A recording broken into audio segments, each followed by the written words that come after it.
What is really good, everybody, and welcome back to the End Goal podcast. Today, you got me. You got me again today, but I'm very excited about today's episode. Today, we're going to talk about the 10 ideas that completely have changed my life over the past, let's say the decade. Let's say over the past decade, because anything that happened before the decade, I don't even know at this point. So, 10 ideas that changed my life over the past decade. But before we get into that, how's it going? Welcome back. Welcome everybody. I'm a bit under the weather. I caught the commonest of colds this past weekend, and I've been trying to get over it so I can record this for you guys. Because I also just don't like my voice when it's super, super congested and things like that. It's a little bit there, but not too bad. Um, but yeah, besides that, guys, we have some exciting stuff that's in the works for the podcast going forward. And I am just glad to be still doing it. Glad to be still doing it. The last one we did with um, Dr. Huma, she was great. We had a great talk talking about the what was it? The 5 pillars of physical and mental health. If you haven't seen that, dude, you got to go see it. If you have not seen that, you got to go see it 100%. And um, hopefully we can get her back on to dig into some of those topics more deeply because I could talk about sleep for like 3 hours and so could she. So we might just talk about sleep for like 3 hours. Who knows? But today, the 10 most powerful reframes that have actually changed my life. These aren't like clickbaity things that will have no purpose. These things actually, I think about these every single day or every single week at minimum. And let's just start. Let's just dive into the first one. The first one, and this is literally one that I do think about every single week, and I will say that I will probably reiterate that for every single one of these points. Um, I have a book with me in front of me, and I'm trying to find the page, which is actually page one. So it's page one of Sahil Bloom's The Five Types of Wealth, right? And his first page starts with, "You're going to see your parents 15 more times before they die." Yeah. And so I didn't actually get that from the book, though. It was before he released the book. I was listening to a podcast in 2023 with him and Ali Abdal, and Sahil Bloom had talked about this idea, and he'd framed it like that. And me, with the logic brain that I had at the time, was like, I was thinking, oh, that makes so much sense. And oh, I don't like that feeling. And that's literally what caused me to call my parents more, check in with my family more than I used to. I don't do it that much still. I don't do it as much as maybe some people would want, but I did it more than then because, yeah, it hit me that if going on the rate that I was going, forget seeing my parents in person. Didn't even call them once a week and things like that. And a lot of the times, right? And so now I try to call them every week, sometimes twice, 2 times a week, FaceTimes, like face to face, whatever we can. Because it was a very scary statistic. But the idea is once you move out of your home, whether you go to college, then still live on your own, or you go to college, come back, and then move out again, whatever it is. Once you move out, say you move into a different state, you move to a completely different country, whatever it is, right? Say you're in the same country, say we're all in the US. Like I live in Pennsylvania, my parents are in Texas. So I can't really fly down that often to go see them. Ticket prices are exorbitant for some reason from the Philly airport to Texas, to Dallas. So I only really ever see them once, twice a year right now in person. And so if I take my age of 28 and assume that my parents are maybe living for another hopefully 20 to 30 years, that means that I would see them anywhere between 20 and 30 times a year or 20 and 30 more times or 40 to 60 more times. I would see them for this like cumulatively for either for potentially less than a month to up to 2 months. That's it. And that's not a fun statistic to think about when you reframe it like that, right? So it definitely changed my life in the sense that it cause actual action. It didn't just like it wasn't just an idea that I was like, oh, this is an interesting idea to like knowledge porn over. No, it was like no. It was like no, you got to call them more, you got to talk to them more, and things like that. Um, and so if anybody out there who doesn't talk to the parents that much, or for whatever reason, whatever it is. Maybe hearing this will make you want to do the same thing. I don't know. It just did for me. It just did for me. That was the first one. You'll see your parents 15 more times before they die. The second one was actually a therapy one, and I have to recite this to myself a lot. It's tough, but I have to recite to myself this. I have to recite this to myself a lot. It is, I am enough, and I can still be better. This was based off of just, it was rooted in a lot of perfectionism that I've had all my life. And it was really hard for me to take feedback and complaints or just general comments about myself, my behavior. Like maybe I made a mistake and it was just feedback on that. It was really hard for me to like take all that because I kept thinking that like, oh, that means I'm not enough. That means I'm a failure. That means I'm awful. That means I suck. That means I just can't. Like I'm not a good person sometimes, right? And I had to really uh what's the word for it? I had to really like repeat this mantra to myself that who you are right now, you are a human, and just by a factor of being, you are enough. Now, start there and then think, can this be better? Can you be better? Um, can you take this, know that you're enough, and still strive to improve on it? Things like that, right? So that was one of the most powerful things that I had to learn over the past year. And once I did, it really, really, really helped everything. It helped everything. I went to conversations feeling not just confident, but like relaxed and calm. When I have conversations with people, it helps me like if I'm hearing something, like I just smile, I listen, I take it in at like surface value. It's not, I don't take it in as like another dagger, another knife to the gut or whatever it is. Like, no, it's just fine.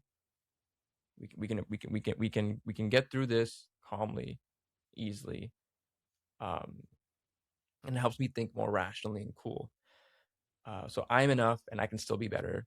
This is a great one just to repeat to yourself often. I think it's very important right now because man, we have a lot of people running around with just so much anxiety of like, I'm not enough, I need to do more, I need to be more, I need more of this, I need more of that, I need to be more. I don't do enough, I don't like produce enough, whatever it is. We'll get to production a little bit later. But I think this is just really important to be able to like help yourself take a step back, help yourself relax. I'm enough and I can still be more.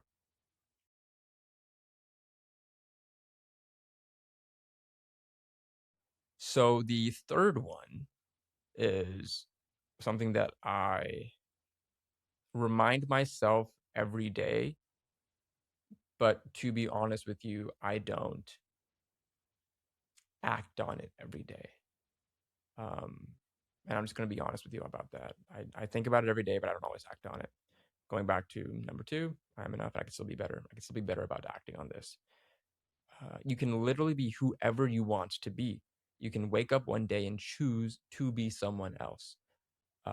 This, it kind of solidified for me. I was watching a Tony Robbins interview or whatever, or presentation. The way he explained it was like, who I am right now is not who I used to be or ever was. It is just one day I woke up and said, this is the person that I'm going to be. And I simply started being him. And now it seems like I'm naturally Tony Robbins to you. This was a creation in a sense. But I think that's like applicable to everybody in every situation, to be honest with you. Like, it's, how do I say this? Um, like, if you don't like something about yourself, you don't like an activity that you're doing, you don't like a place where you are, you don't like something, you can wake up and say, I'm going to change it. And then it's changed, technically. I'm going to change it and it's changed. For me, a lot of it's been, um, I don't like my mornings. I really don't. I feel like they could be so much better, and I could be a better person if I addressed my mornings.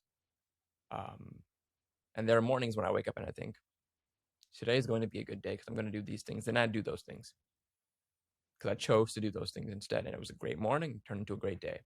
And there's been mornings like I've had this week because I've been really off with being sick and everything, where I've just woken up and felt I don't know what I'm doing. I don't know who I am. I don't know what I want. And I made no choices in the morning. So some choices were made for me and didn't have a good morning, didn't have a good day. It was the same thing in 2024 when I was going through my depressive episode where I chose actively to say, October, you are getting out of this bullshit for yourself. You are getting out of it. No matter what, you're getting out of it. So my choice was I was going to vlog myself every single day. And I was going to vlog myself getting out of it. And I got out of it. And then I started making choices after that. Um, so I really like this one. I really like it. It helped me feel more in control. Like if there's something about myself that I don't like, I have the control to change it.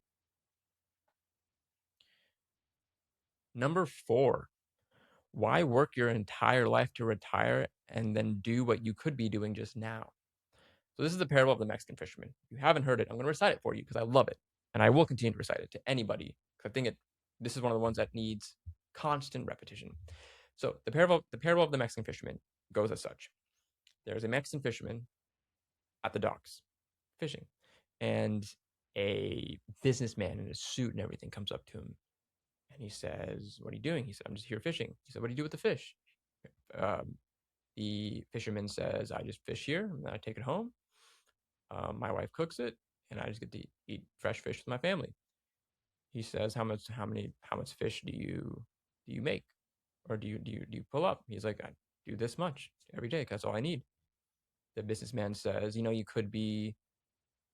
um, you could hire some friends and have them come fish with you." And the fisherman says, "Why would you do that?" The businessman says, "You could take that extra fish that you don't eat and sell it in the marketplace and get more money." "Why would I do that?" "Well, with the extra money, you could hire more. We could hire more ships and have a fleet of people fishing for you." "Why would I do that?" "Well, with all that extra income, you could export fish to different countries and different places and get more money." The Mexican fisherman says, "Why would I do that?" And the businessman says, "Well, so you can take all that money and then you can retire into a really nice place on the coast in a beach house and just fish and have fish with your family." And that's basically what the parable is. So the Mexican fisherman's like, "Why would I do that? I could just do that now. I'm doing that now. If in 40 years I'm going to end up in the exact same position that I am now, and I don't care about the money or the work or whatever it is, why am I doing that?" That's what I got from the parable. And it's a very powerful one for me because it it introduces the idea of, why are you doing something? Why are you actually doing it? Like, actually sit down and think, why am I doing this? Is this what I want to be doing? Is this what I'm going to be doing when I retire? When I'm 70 years old, what do I want in life? I want to be doing these things, and I will not care how much money I have in the bank.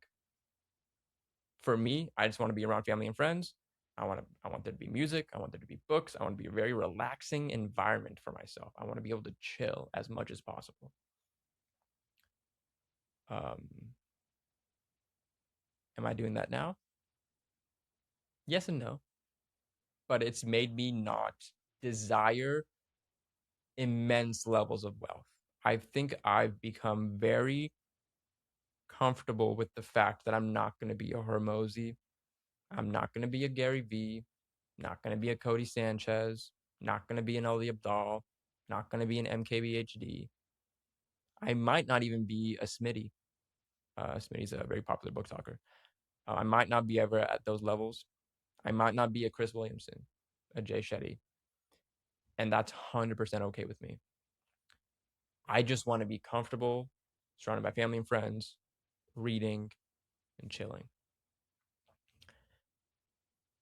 And when I had that realization, which was very recent, by the way, it was not like I I read about the parable last year and it just certainly like clicked in my brain. No, this has been months in the making, but it has helped me like accept a lot of things in life. And one of the biggest things I will say is the reason why you feel so much discontent. The reason why I felt so much discontent in life and burnout was because of I want one thing and a different thing is happening.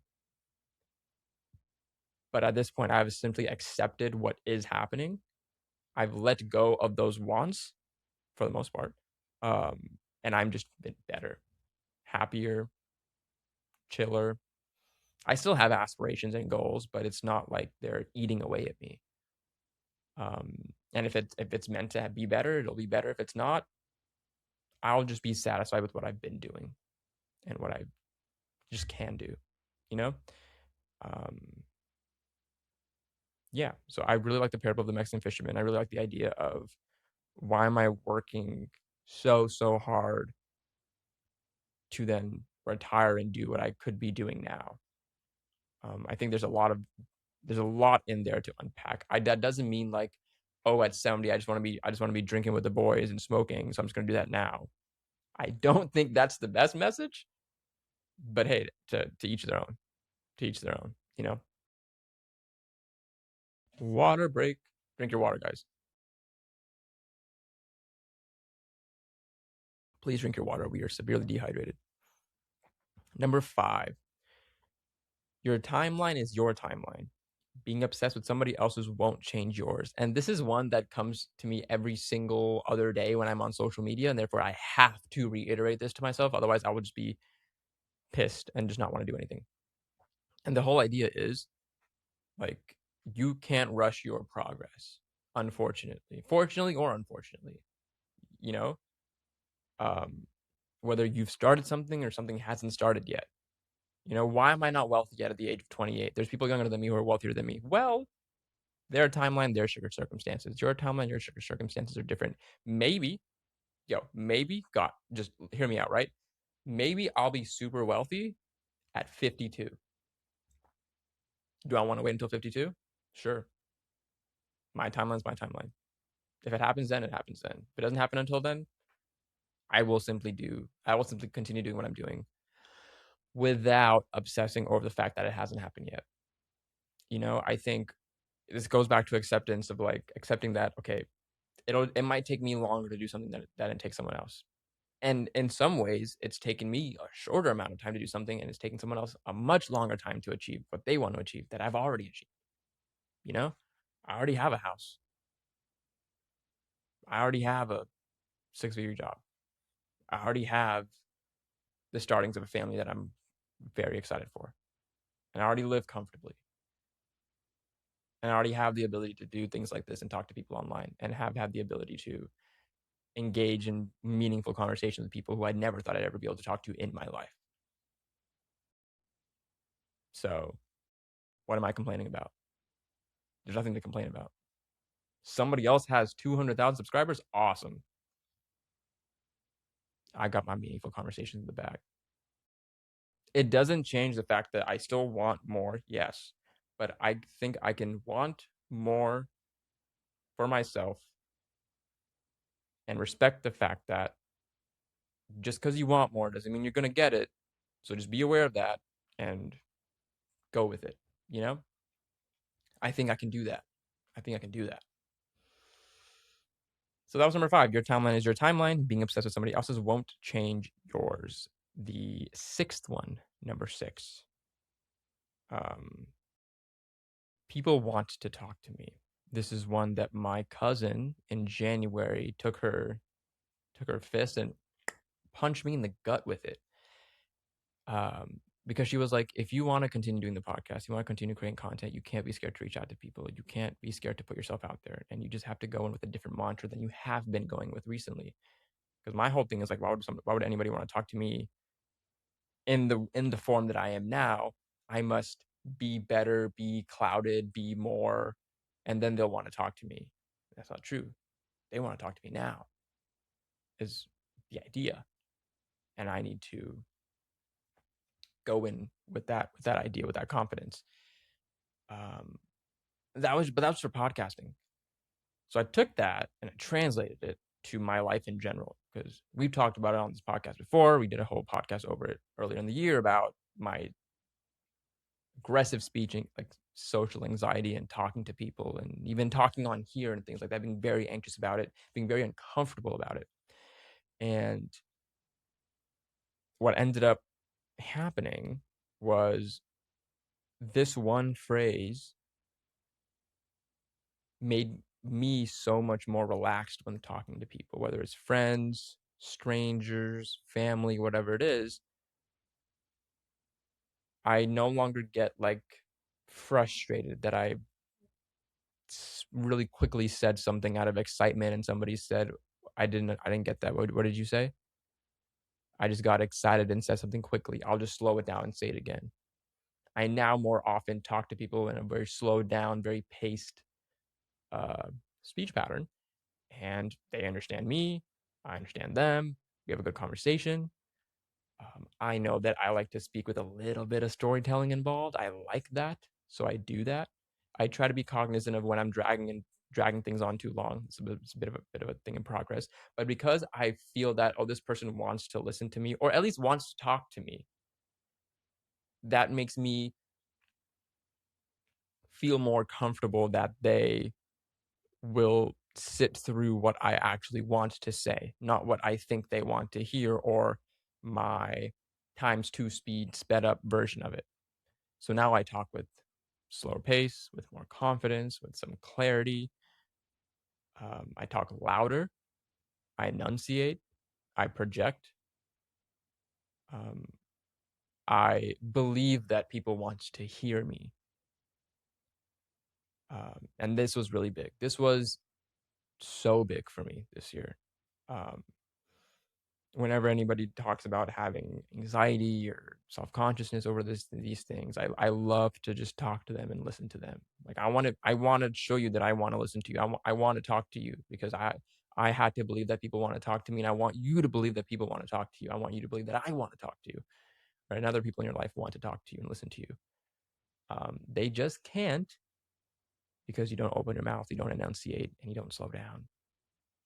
So if you do those three things, people will want to talk to you too. I promise you. So it's not just a mindset change. You got to change your behaviors a little bit, but with those little tweaks, I feel like the world opens up that way. I feel like it really does. Number, I think it's just seven. Summer 7. Ooh, the 2 item to do list. I love this so much. It's been helping me so aggressively much these past like month or two.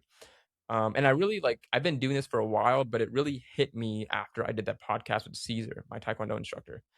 And he was talking about how we over engineer our morning routines and our to-do lists to be so micromanaged and efficient, and that's just not how we operate as humans. Some people don't do well with micromanaged things. Maybe I'm one of them, it seems. I do really well with short bursts of things. I don't do well with long drawn out marathon of tasks. What does that mean? I'll explain. I was having a talk with my buddy Rishi 2 years ago, and he was telling me that one of the things that he did a lot, which helped him focus, be productive, and just altogether have a good day, was he was wakes up in the morning and makes his bed first thing. He says, "If my bed is made, everything else starts with a good day." And when I was depressed, that's what I did for the entire month of October. Made my bed every morning, um, and then I tried to over-engineer it. I would on my to-do list. I would put make bed, brush teeth, drink water, eat breakfast, do your stretches, um, go for a walk. I would do all these things to remind myself do these things. And the problem isn't that I don't know that I need to do these things. The problem is that I just don't do them. Reminding myself to do them isn't going to change anything. So for the past month, literally all I do in the morning is I get up, I make the bed. It's not perfect. There's going to be wrinkles. It's going to be lopsided. Doesn't matter. It is made. And then I go in the bathroom and I brush my teeth. If I do those two things within the first 5 minutes of me waking up, I'm really good for the rest of the day. If I delay either of those things or just don't do them, it's rough. It can be rough. And I don't know what it is. But just simply doing those 2 items every morning makes the day crazy. And this is not some like science-backed morning routine. This will never be made into a YouTube video. I'm never gonna go and talk about the 2-item to-do list to anybody. This simply works for me. But I think it's basically the whole keep it simple, stupid kiss method. To just keep it simple. I've been very enticed to add more things to that like list, but no. The only thing you need to do every single morning is make your bed, go brush your teeth. And if I make my bed and I'm already up, it's that much easier for me to go brush my teeth. If I go brush my teeth before I make my bed, it's that much easier for me to get back into bed instead of sitting on top of it or just going to the couch or going to the office or just staying up and out of my bed. So they kind of help each other out. But it's just those 2 things. Anything else that I add to that probably won't happen. So I just don't. I respect the fact that it's not going to happen. I'm not going to force it. And I just do what works and then go from there. The 2-item to do list works for me. It really does. And um, I'm still trying to work on, okay, 2-item to do list is done. What's next type of thing. But I think the third thing there would actually be like prep the night before. And I know everybody says this, and it's so very true. If you're the kind of person who can't wake up and do the thing because you're too lazy, don't want to do it or whatever it is, and you fall prey to your brain as opposed to what you know you need to do, prepping the night before. And so for me, a lot of that has been the night before would be like writing down on a to-do list, like these are the things that I need to do tomorrow, just to keep them top of mind. But if I wake up in the morning and I see my phone right there, no. So previous night's prep, take the phone, charge in a different room. Previous night's prep, take the clothes out, put them in. Previous night's prep, pack your work things, put them on the cherry, ready to go. Things like that, right? So once I'm done with my 2-item to-do list, things are ready to be done already. I don't have to like worry about that. There is something to be said about activation energy, but that will be for a different podcast because there's this idea of like the energy it takes to activate into doing a task and or switch between certain tasks. That is the reason why it's really hard for some people to do a lot of things in one day versus doing 1 or 2 things really well. But anyways, activation energy. I got off on a tangent. My fault. The next one, which is number 8. This is an interesting one. It's not a paradox. It's a bit quirky. It's a question that I ask myself. It's how does an X-ray work?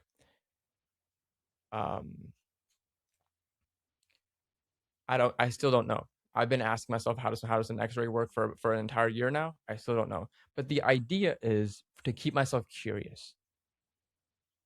It reminds me, keep asking questions. If you don't know something, it's okay to not know and ask the question. You have the entire internet at your fingertips to learn. You have people to ask to learn, things like that, right?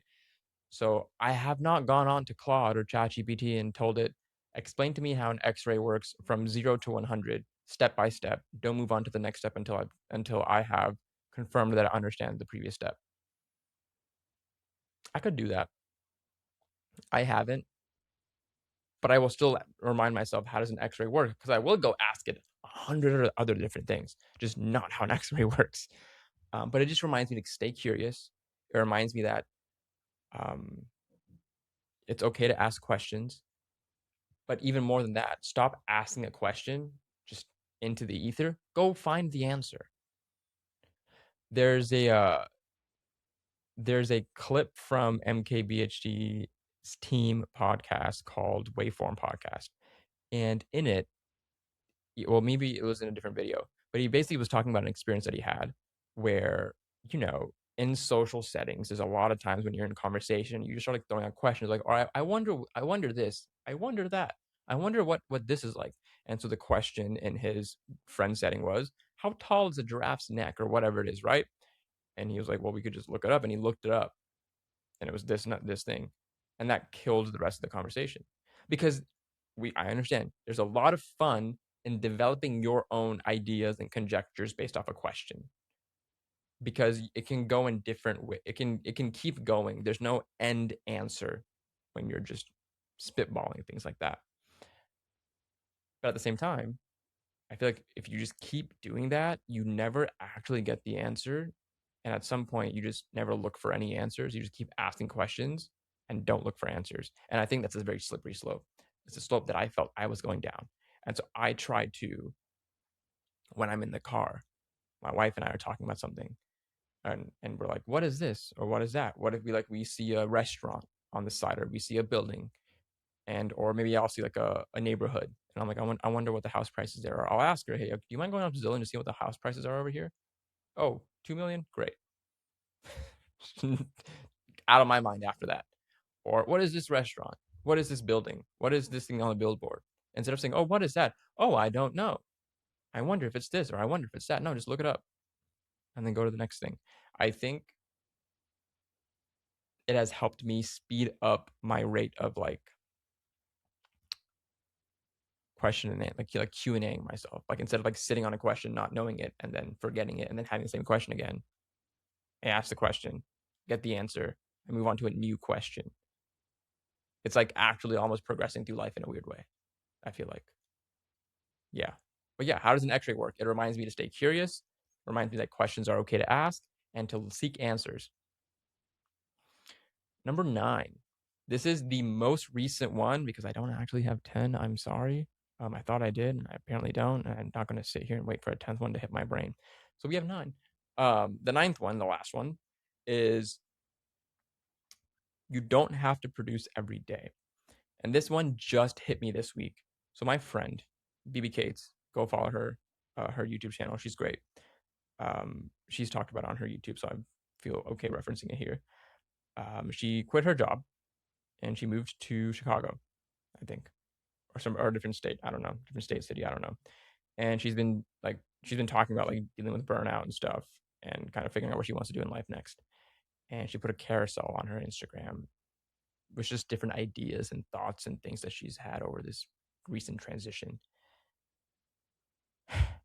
And she said, if I don't achieve or produce anything today, is that enough? And I'm trying not to swear as much in life right now, at least online like this. So I'm not going to drop the F bomb, but if you go into the comments of that carousel, I definitely dropped the F bomb, and I was like, this hit me like a freight truck. It hit me like a frock, a freight truck. Okay, it hit me crazy because I was like, oh my god, that's how it feels. And it's not even coming from the point of like creating content. I think it just from the point of being a person. It feels like I have to create or produce or like do something every day. Otherwise, I'm lagging behind somebody else, or I'm not up to my full potential, or I'm just not winning in life, or whatever it is. It feels like I have to do something every day to feel like good. Like I have to be productive, quote unquote, every day. And when she said that, I was like, oof, it hit that. It hit me. It hit me really hard. And the reason why I say it's changed my life is because it has helped me once again understand and accept that like Arish, you are not going to be able to produce every single day right now, and that's okay. You're going to have days where you literally might just be a sloth on your bed, and that's okay. And I'm telling you right now, whoever's listening, it's okay if you don't produce every day. If you have a bad day at work, that's fine. If you just have a day where you're like you just didn't really want to talk to that, you just weren't feeling that talkative, you didn't talk to that many people today, you didn't really talk much anyways, that's okay. If you have a day where maybe like you're supposed to run all these errands and things, and you got like one done and you didn't do the next five, that's okay. All of that is okay. You are still enough. That is still enough. That is like the biggest thing of the past year has been this idea of enoughness and understanding that as you currently are is always enough. It is never not enough. As you are is always enough. If you choose to want more, be more, do more, that is fine. But as you are is enough. What you bring is yourself and you are enough. Um, yeah. So these are the most powerful ideas and reframes that I've had over the past few years. Um, oh, no, no, no, no, no, no, no, no, no, guys, we have a 10th one.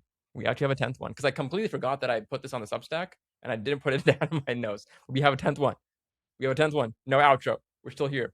The 10th and last one, and this is for me, has been water break.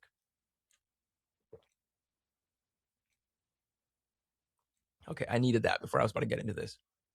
Okay, the 10th and last one that I think is probably the first one that should have been on this list because I've had this idea since high school. I've had this idea and it really flourished in college and became really a part of who I was as a person. The idea is if they can do it, I can do it. And if I can do it, you can for sure do it. So that was my idea in college because I was a very skinny, very bony, very weak individual. Wasn't the most athletic, wasn't the smartest either, wasn't the most outgoing, wasn't the most social. I wasn't the most of anything. But I always felt like I could do things. And in college, started with calisthenics. A tall 5'10" guy like me could do a muscle up on the gym bars. I could do a front lever. I could do a dragon flag eventually. I could squat. I could do a pistol squat. I could train myself and do all these things. And somebody would look at me as like a skinny kid who didn't really like have that much muscle on him. I could be like, no, dude, I can do that, but also you can too, because I just learned how to do it. And I'm not shit. Like I'm not that guy, right? I don't make content on this. I'm not some like mega successful individual. I'm just a dude and I can do this. Therefore, you, also a dude or a dudette, can also do it. You know? That transitioned into dance as well. Um, didn't have I don't think I had any business trying out for dance teams, and I still did because I wanted to. And I learned how to dance. Now, I have the competitive advantage that I grew up in a musical family, in a Brown family where music was always on and we just danced and we were musical. And I grew up watching step up movies. And so I just naturally did have a beat. I have an internal rhythm and I could use it. I get that a lot of people have two left feet, is what they think. And I'm here to say no. Because if I could learn how to do choreo, learn how to freestyle, and learn to have a better musicality than I even did, you can too because somebody else who was a complete beginner learned how to do it can do it better than me. I learned how to do it, and I was a complete beginner to choreography and freestyle, to be honest with you. And I learned how to do it, and you can too. That's then the same thing that I took into um, just content creation after that. The next big thing that I was achieving, trying to achieve, of like, I'm just a dude from Paris, Texas. I have no interesting life, to be honest with you. I really don't think I do. I'm not a thought leader. I'm not the best storyteller. I'm not the funniest, the most humorous. Humor doesn't just come naturally to me. I'm not the most analytical, and I don't just like, you know, naturally I was not good at this. I've never been on a camera. I never wanted to be on no, sorry, not I never was on camera. Only thing I was good at was public speaking in a sense. And that didn't help me as much. Well, actually I think it could have if I scripted myself more. But it didn't help me as much. It, content creation starting off. I had to learn every single thing from scratch. I'm still learning new things, still bad at a lot of things and learning and making mistakes and things like that. But I've had people tell me over the years, yeah, I just kind of fired up my stream because I saw you did content. It looked kind of fun. I thought I could do it too. And I think that's dope. And I think that's dope. So those are my 10 most powerful ideas that have changed my life. I hope one of them resonated with you. If you have any powerful ideas in your life that you think like this thing did change my life, I would love for you to share that with me because I would love to stockpile a list of these as well, just for myself, and maybe I'll post it and we can all share with each other. But I would just love to know in general. So if you have any ideas that have changed your life, let me know. Here are my 10, if any more come up in the future, I'll share them with you, obviously. And that being said, guys, thank you so much for listening today. This has been the End Goal Podcast, episode 102, I think. Wow, 102 episodes. That's sick. I really want to do more episodes per week, like 2 a week, so I can get to a higher number. But the higher number isn't necessarily going to come with better quality or anything like that just yet, so I'm not going to do that. But anyways, thanks for listening. If you listen this far, if you're listening on Spotify or Apple Podcasts, or if you're listening on Spotify or Apple, please rate the podcast, leave a review. That's how this gets pushed to more people. If you're listening on YouTube, leave a comment, subscribe if you're new, follow the podcast everywhere, share it with people who you think might enjoy listening to this, listening to my voice, and maybe listening to the conversations that we have here on the podcast. Very diverse authors, mental health specialists. Those have really been, and then my friends. Those have been the 3 buckets that have really been this year: authors, mental health specialists, and my friends. And sometimes those buckets are similar, or they collab with each other, and sometimes they're all separate, you know. And I think that's cool. That being said, I'll catch you guys later. I'll catch you guys in the next one. Bye.